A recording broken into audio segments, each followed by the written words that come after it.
Bismillahirrahmanirrahim. Assalamualaikum warahmatullahi wabarakatuh.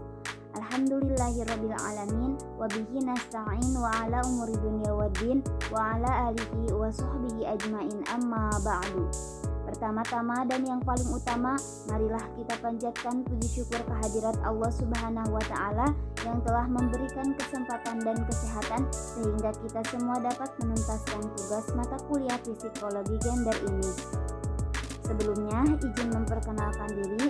Nama saya Risa Nurwenda dengan NIM 2092219 dari kelas Administrasi Bisnis 8. Tak lupa, yang saya hormati yaitu Ibu Eti Sofia SGZ MIKOM selaku dosen pengampu mata kuliah psikologi gender. Pada kesempatan kali ini, saya akan mempresentasikan sejarah feminisme Indonesia, Asia, dan negara Barat. Sebelumnya, mari kita telah dulu background sejarah feminisme. Poin pertama yang akan kita bahas yaitu feminisme Indonesia. Gerakan feminisme Indonesia sudah ada dari masa kolonial, yakni pada akhir abad ke-19 dan awal abad ke-20. Salah satu tokoh feminisme Indonesia pada masa itu yaitu Raden Ajeng Kartini. Selain itu ada juga Maria Ulfa Santoso, seorang feminisme muslim yang menjadi penegak perempuan di Indonesia. Poin kedua yang akan kita bahas yaitu feminisme di Asia. Berasal dari cita-cita dan berbudayanya sendiri, bukan dari ideologi barat. Poin ketiga yaitu feminisme di negara barat. Beberapa negara di Indonesia dan negara di dunia menerapkan kebijakan feminisme, di antaranya Swedia, Kanada, Prancis, dan Spanyol. Pemerintahan Swedia, pemerintahan feminisme pertama di dunia. Dari sejarah gerakan feminisme Indonesia memiliki 6 tahapan atau 6 masa. Yang pertama itu masa kolonial, yang kedua masa kedudukan Jepang, yang ketiga masa kedudukan Belanda, yang keempat masa pasca kemerdekaan yang sering kita sebut Orde Lama, yang kelima masa Orde Baru, yang keenam masa reformasi. Mari kita bahas satu persatu. Yang pertama yaitu feminisme Indonesia masa kolonial. Akhir abad ke-19 dan awal abad ke-20. Mulainya yaitu pada tahun 1879 kurang lebih sampai 1904 yang dipelopori oleh Raden Ajeng Kartini yang muncul pada akhir abad ke-20. Diperlakukan tidak adil oleh orang tuanya dengan dipinggin tidak seperti anak laki-lakinya yang disekolahkan di Universitas Leiden Negeri Belanda. Ia juga merasa terhina oleh adanya perkawinan permaduan yang sering kita sebut poligami. Kemudian ia mempelopori dibukanya sekolah untuk mendidik wanita. Setelah itu lahirlah tokoh feminisme di Jawa Barat yakni Dewi Sartika. Tahun kedua, adanya feminisme Indonesia pada masa kolonial yaitu pada tahun 1912. Pada masa itu, muncullah organisasi perempuan pertama yakni Putri Mardika. Organisasi ini berhubungan dengan organisasi nasional pertama Budi Utomo pada tahun 1908. Muncullah perkumpulan perempuan bernama Putri Sejati dan Wanita Utama. Selanjutnya, gerakan pembaruan Islam Muhammadiyah yang terbentuk pada tahun 1917 telah melahirkan organisasi Wanita Aisyah pada tahun 1920. Tahun ketiga yaitu tahun 1920, muncullah organisasi Sarekat Rakyat yang menyuarakan peningkatan upah dan kondisi kerja yang baik bagi kaum perempuan. Tahun keempat yaitu tahun 1928 sampai 1930 muncullah 30 organisasi diantaranya Persatuan Perempuan Indonesia yang sering kita sebut yaitu PPI yang menyuarakan reformasi pendidikan dan perkawinan. Kemudian namanya diganti menjadi Perikatan Perhimpunan Istri Indonesia yang sering kita sebut yaitu PPII yang menghapus perdagangan perempuan dan anak. Organisasi perempuan berkembang pesat sampai 1930-an. Yang kedua yang akan kita bahas yaitu sejarah gerakan feminisme Indonesia masa kedudukan Jepang. Mulainya pada tahun 1942 terbentuknya organisasi Pujin. Wu Jinkai yang memperjuangkan pemberantasan buta huruf dan berorientasi pada pekerjaan sosial. Motivasinya semata-mata memihak Jepang untuk kemenangan Jepang.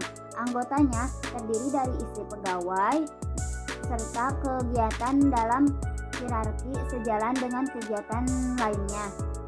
Tahun kedua yaitu 1946 sampai 1949. Kembali Kongres Wanita Indonesia kalah pada tahun 1949. Setelah sejarah gerakan feminisme Indonesia masa kedudukan Jepang, lalu muncullah sejarah feminisme Indonesia masa Orde Lama, yaitu pada tahun 1950 organisasi wanita hancur, muncullah Gerwani yang sering kita sebut Gerakan Wanita Indonesia. Pada tahun 1959 muncul organisasi perempuan Islam dan nasional serta berbagai kegiatan. Setelah Orde Lama selesai, maka datang kembali yaitu feminisme Indonesia pada masa Orde Baru. Pada tahun 1968 mengalami pengekangan dan pada tahun 1966 sampai 1970 terjadi pembersihan PKI. Setelah itu ada juga masa reformasi. Setelah runtuhnya Orde Baru yang bertahan 32 tahun telah membawa implikasi dan krisis yang bersifat multimediasi. Sehingga dalam era reformasi muncullah organisasi wanita yang membangkitkan kembali para reformasi. Poin kedua yang akan kita bahas yaitu mengenai sejarah feminisme di Asia. Jadi, sejarah feminisme di Asia muncul pada abad ke-19.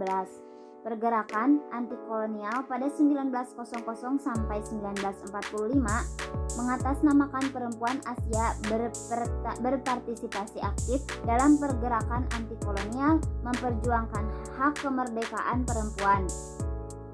Periode pasca kolonial pada tahun 1945 sampai 1970 yaitu berfokus pada perempuan Asia, memperjuangkan hak-hak sipil, pendidikan, dan kesempatan kerja. Pada masa feminisme radikal 1970 sampai 1990 yaitu menentang patriarki dan memperjuangkan kesetaraan gender. Adapun pergerakan feminisme di Asia yaitu Filipina dan Singapura. Singapura itu pada tahun 1960-an organisasi Singapura Women Association yang sering kita ketahui yaitu SWA. Sedangkan isu feminisme di Asia terdapat itu kekerasan seksual, kesetaraan gender, hak-hak reformasi, penghapusan diskriminasi, dan peningkatan partisipasi perempuan. Poin ketiga yang akan kita bahas itu sejarah feminisme negara barat. Jadi sejarah feminisme negara barat ini ada pada sejak abad ke-18, abad ke-19, dan abad ke-20. Pada abad ke-18 itu pencerahan feminisme, pada abad ke-19 feminisme liberal, pada abad ke-20 feminisme radikal. Sedangkan gelombang yang ada di feminisme negara barat yaitu memiliki 4 gelombang. Gelombang pertama pada tahun 1848 sampai 1920 yaitu fokus pada hak sipil dan politik perempuan. Sedangkan pada gelombang kedua pada tahun 1960 sampai 1980 itu fokus pada kesetaraan gender dan hak reproduksi. Yang ketiga, gelombang ketiga yaitu pada tahun 1990 sampai tahun 2000 yaitu fokus pada keragaman dan pluralisme. Yang keempat, gelombangnya yaitu tahun 2010 sampai sekarang, tahun 2000 sampai sekarang itu fokus pada kesetaraan gender, kekerasan seksual, dan hak LGBTQ+. Untuk kesimpulan pada presentasi kali ini yaitu feminisme Indonesia dan Asia lebih fokus pada isu-isu lokal dan budaya, sedangkan feminisme di negara barat lebih fokus pada isu-isu global. Gerakan feminisme di Indonesia dan Asia seringkali menghadapi tantangan dari norma-norma budaya dan agama yang kuat. Kolaborasi dan solidaritas antara gerakan feminisme di seluruh dunia sangat penting untuk pencapaian kesetaraan gender dan hak-hak perempuan. Mungkin hanya itu yang dapat saya sampaikan dari presentasi kali ini. Kurang lebihnya mohon dimaafkan. Wassalamualaikum warahmatullahi wabarakatuh.